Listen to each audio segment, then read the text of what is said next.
Hi, everybody.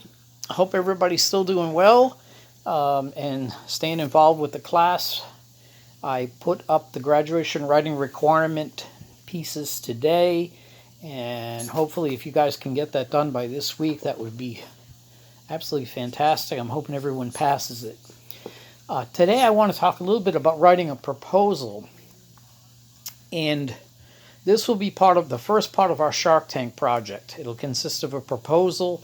When you get that written, then we can turn it into a presentation, which we can probably do on.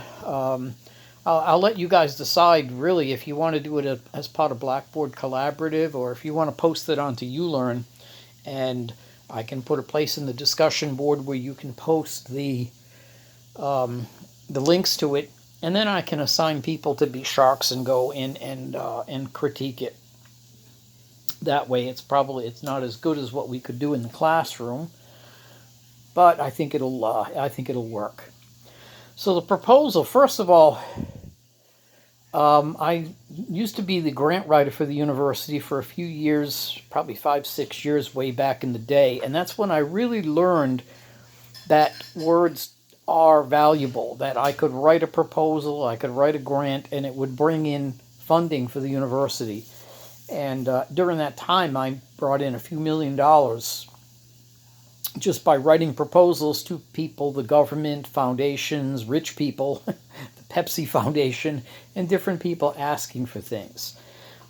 If you like the fact that we're a Pepsi school, you can thank me because I'm the guy that wrote the grant where Pepsi gave us $500,000 for, I was back in Providence at the time, and they named an amphitheater after themselves.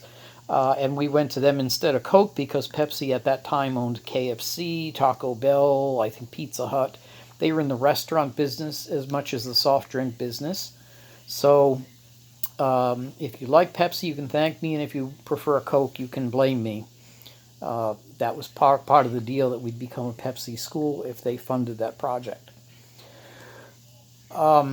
So, writing a proposal, I also used to do it freelance, and I would convince clients that writing a proposal in a grant was very difficult. It was so time-consuming, it was so hard that they couldn't do it, that they'd have to hire me to do it. And that's what freelance proposal or grant writers will do. They'll convince you that you have to hire them. Well, in reality, writing a proposal is just common sense. And what I want to do is demystify it for you today so you can write a proposal for your Shark Tank project, and more importantly, so you can write a proposal for yourself at one day if you want to bid on a government contract, or if you want to bid on any kind of contract for that matter. If you want to apply for a small business loan or a small business grant, there are a lot of places where proposal writing comes in very handy. As a matter of fact, I had a student not too long ago who graduated as a sports and entertainment management major. He came back in the summer. He showed up. No, I think it was in the fall. He showed up. And I said, well, I thought you graduated. And he said, I did.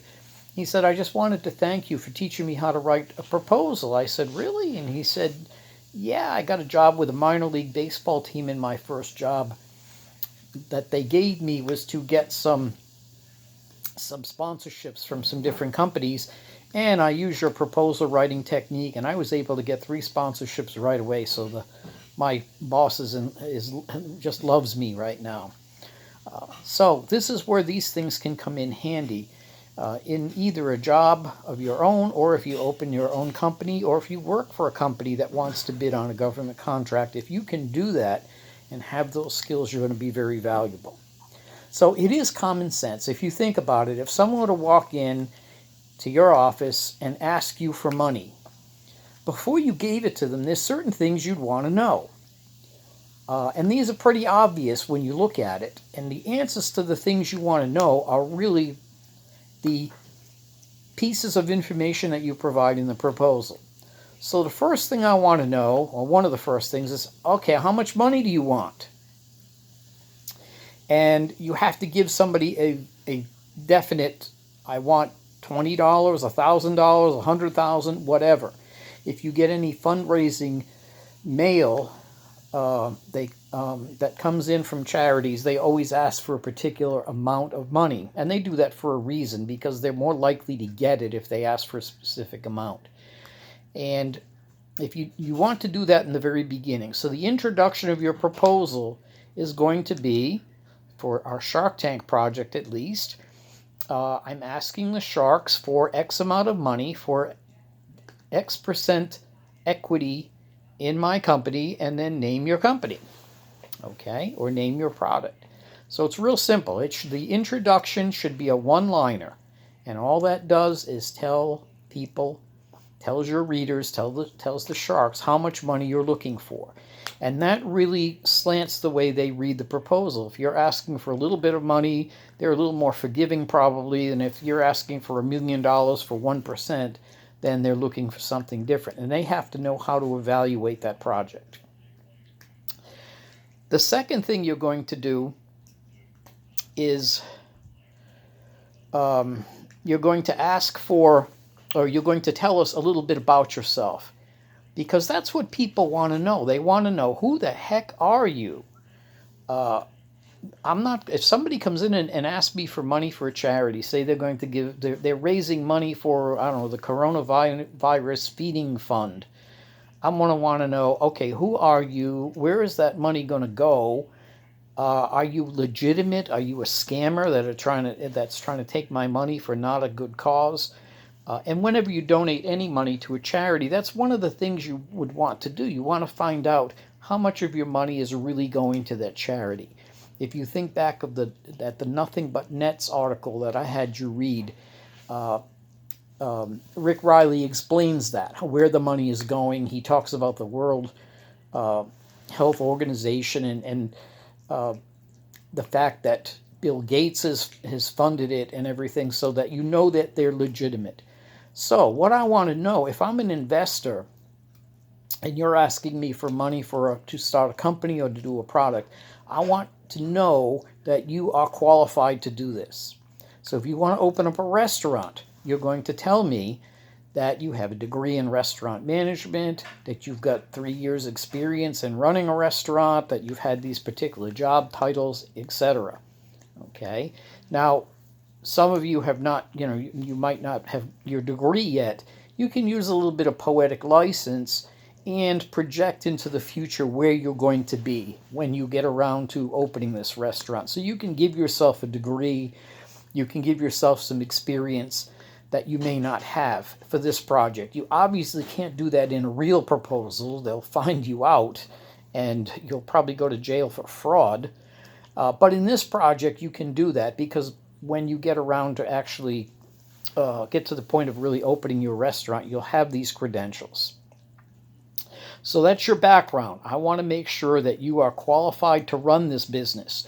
If I were to walk into Wells Fargo Bank tomorrow and say, I want to open up a restaurant, and they'd say, what experience do you have? And I'd say, well, I'm an English teacher. They wouldn't give me any money to open up a restaurant because I would be doomed to fail. I don't know the first thing about it.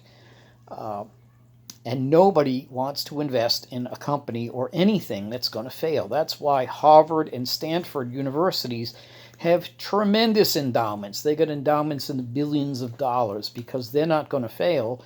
And people give to Harvard and they say, oh, yes, I am a Harvard donor. And it makes them look good because Harvard is very successful.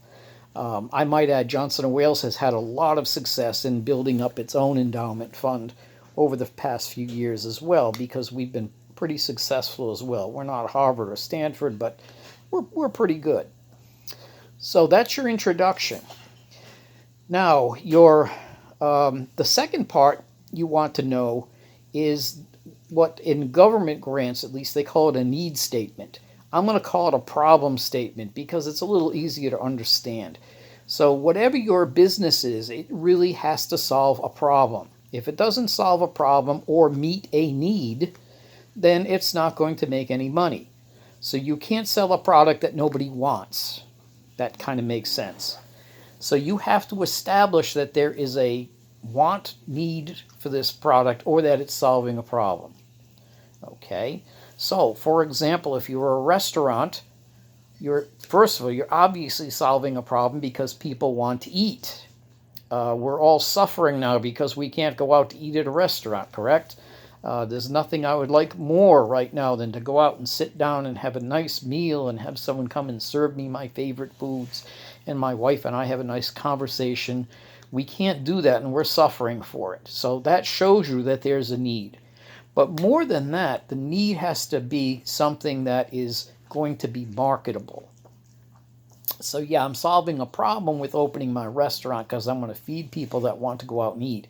But if in North Miami, right near the university, for example, if you were going to open up a pizza restaurant, you might have a hard time of it because you've got, let's see, you've got Evio's Pizza Place, you've got Little Caesars, you've got Steve's Pizza, you've got, let's see, Stone Cold Pizza. You've got all kinds, not Stone Cold, I can't remember. There's pizza places all over the place.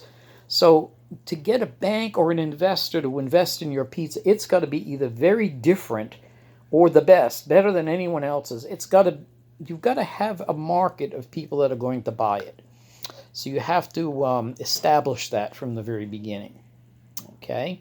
So that would be your problem statement. If your problem statement, for example, when I did a grant for Marriott Company, and the problem at that time, they were having trouble getting employees. The employment rate was like zero. The unemployment rate was zero. They were having trouble getting employees, and what they found is they'd hire people, they'd train them for a year, they'd put them through the Marriott training program, and then these people would go and leave and go to Hyatt, or they'd go get higher paying jobs somewhere else. They'd go and they'd take their training and leave for the most part. So the problem for Marriott was that they were having a hard time getting employees. Now the problem is not your problem.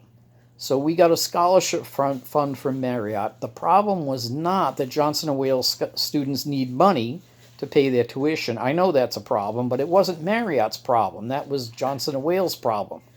Marriott doesn't care about our problem. They care about their own. So the way we pitched it to them is that you have a problem getting employees. It just so happens we have exactly what you want. We have senior students that are about ready to graduate and go out into the field, and they're already trained. You don't really have to put them through your training program. They're already trained, but they can't afford their last year's tuition. So if you award them a scholarship, we're going to give you preference in recruiting on campus. We're going to have Marriott Day. The students that get the scholarships will feel very loyal to you. They might do an internship with you, and that way we're solving your problem and you're helping us at the same time. That's what a good proposal does. It benefits both sides. It's a win-win for both, in this case, both Marriott and Johnson & Wales. So that's kind of how that problem statement works. If there's not a problem in the world that you're solving, you're going to have a product or a business that nobody wants. If you try to open up just an average pizza restaurant in North Miami near campus, you're going to have a real hard time making it. Okay, and those of you in the restaurant business would know that much better than I do.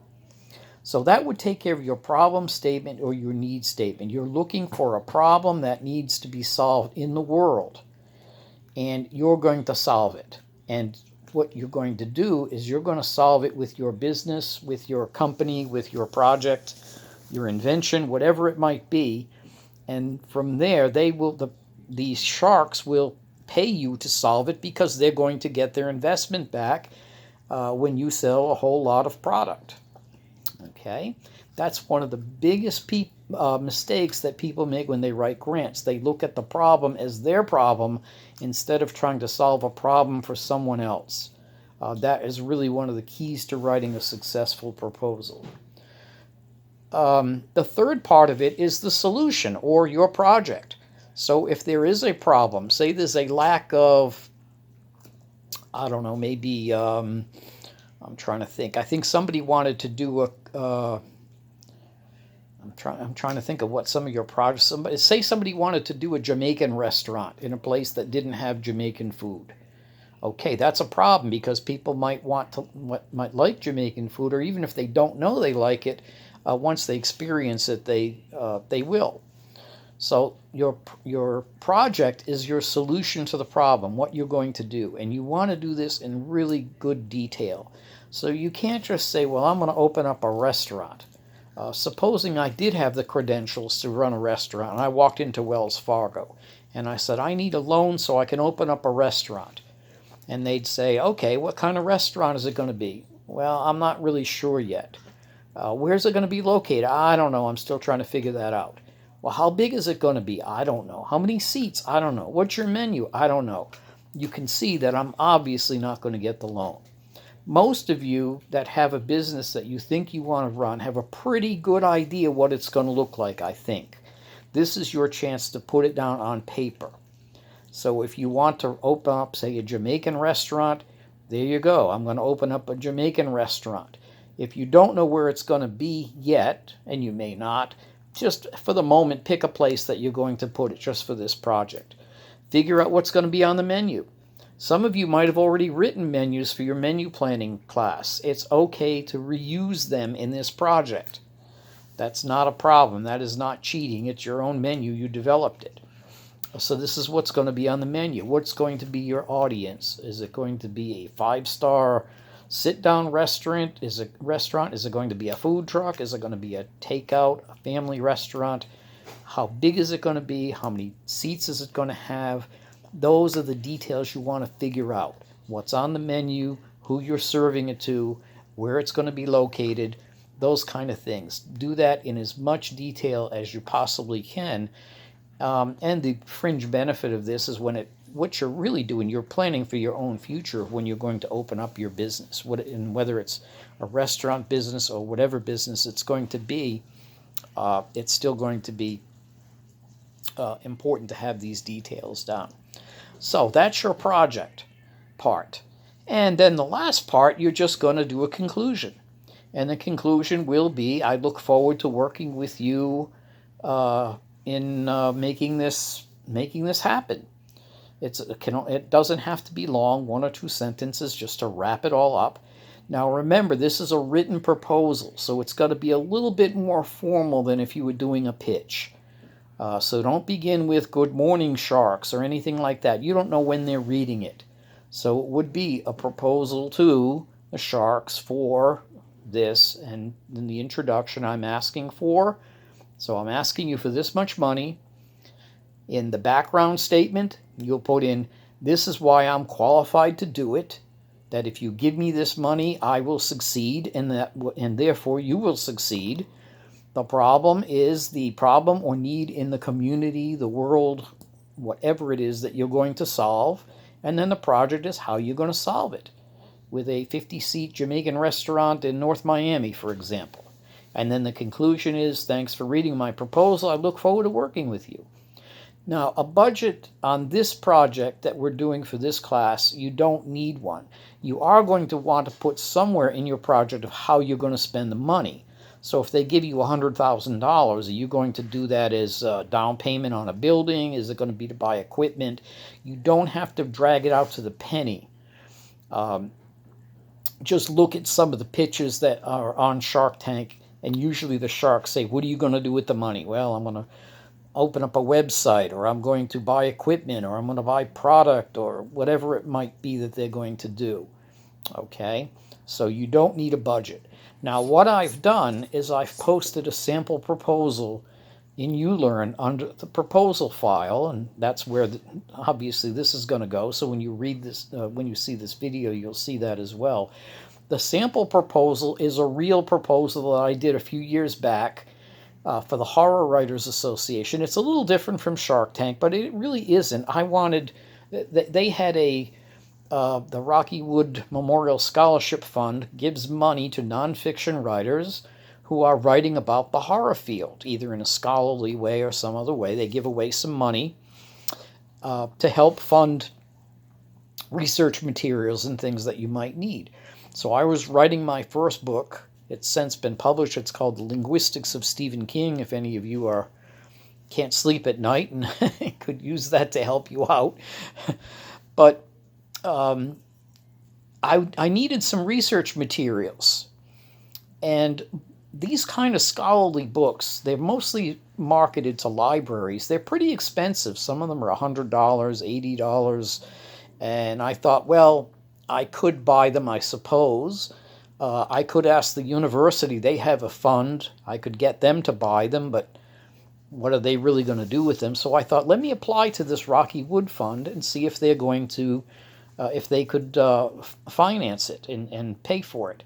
The real reason I wanted to apply, honestly, is because I wanted to be able to put that in my biography, so to speak, at the back of the book, that I am a Rocky Wood Scholarship recipient. That looks really good in the horror field. It's as much of an honor as it is for the money, to be honest with you.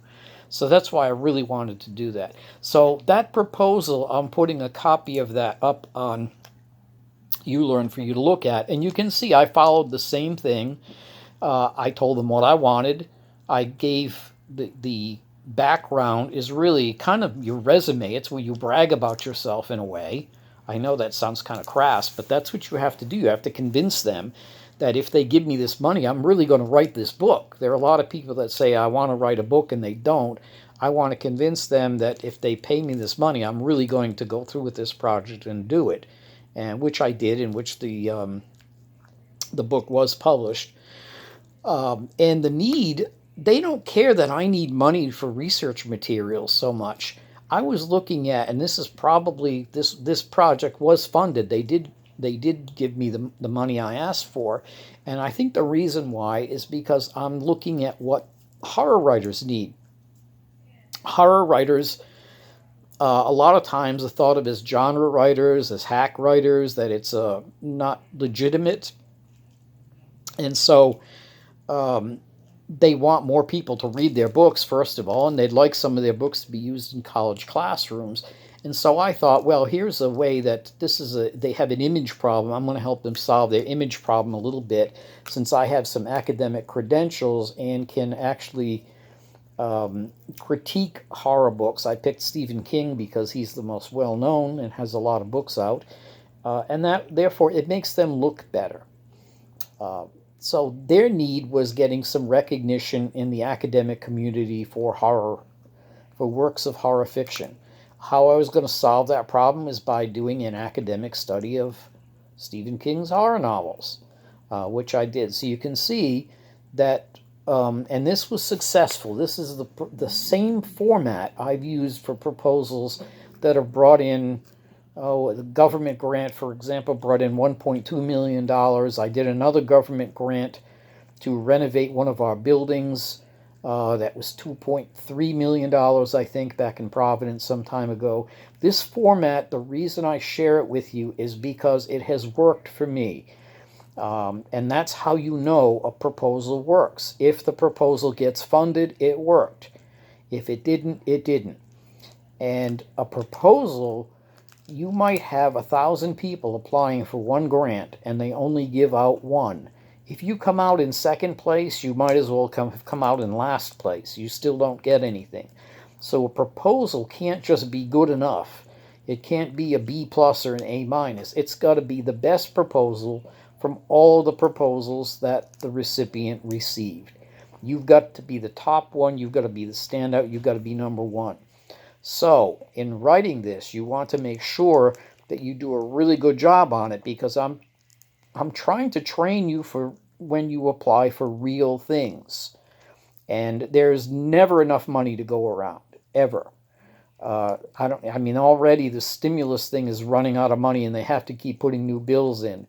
So if you're applying for a small business loan or small business help, you really have to do it right. You can't mess this stuff up. If you don't follow the guidelines, if you do something wrong, they kick it out, and then by the time you reapply, the money is gone, and there isn't anything left. So this one has to be perfect. Particularly your grammar and everything, it's got to be perfect. In writing proposals, particularly government, but I think everybody, if you make mistakes, they will kick it out. They will say this is not professional. They'll use that as an excuse not to fund it. Okay, and you know the way government is. They look, if you've ever been at the DMV and try to register a car, you know everything's got to be perfect, or they send you home and you have to come back. Same thing with these kind of proposals that you might be writing. So I'd like you to get that. We're starting week 8 now. I'd like you to get that done by the end of next week and submit it through ULearn. I'll put in a Dropbox to submit your proposal. If it looks good, if it looks really good, I'll grade it. If I think you need more help with it, I'm going to respond and say, okay, this is okay, but these are the things I want you to do. These are the things you didn't do well, because I really want you to, when you leave here, to feel confident that you can write a proposal somewhere in your career when you need to. And somewhere, I think you will need to. Someday you're going to look back at this and say, boy, I'm glad he made us do this, because it can actually get you cash. It can get you real money. Rather, I don't want you to think of this as just a grade for English Comp. I want you to think of this as a skill that you can learn, that you can use in your career to help you be more successful and help your business be more successful, whether it's one you own or one that you're working for. Okay, so I will put up that proposal. If there are any questions, please email me, or I'll probably going to put up a question section in the discussion board on proposals. If you have a question, post it there, because your question, instead of me, if 5 people have the same question and they all email me, I have to write 5 emails, which is okay, but it's a whole lot easier if you post the question, I answer it, and then the other 4 students look at that and go, oh, okay, that's the answer, and then I can answer it just once, and you don't have to even send me the email asking the question, so it's easier on both of us. Okay, my little buddy over here, there he is. He's helping me out. Where'd you go, Marquis? There you go. There's Marquis. He's helping me out again. He's sitting here chewing his bone, keeping me comfortable. He keeps my blood pressure down, keeps me from stressing out too much about things. So hopefully you've been doing well, and you've got some things that you've been doing to kind of keep you from getting too stressed out.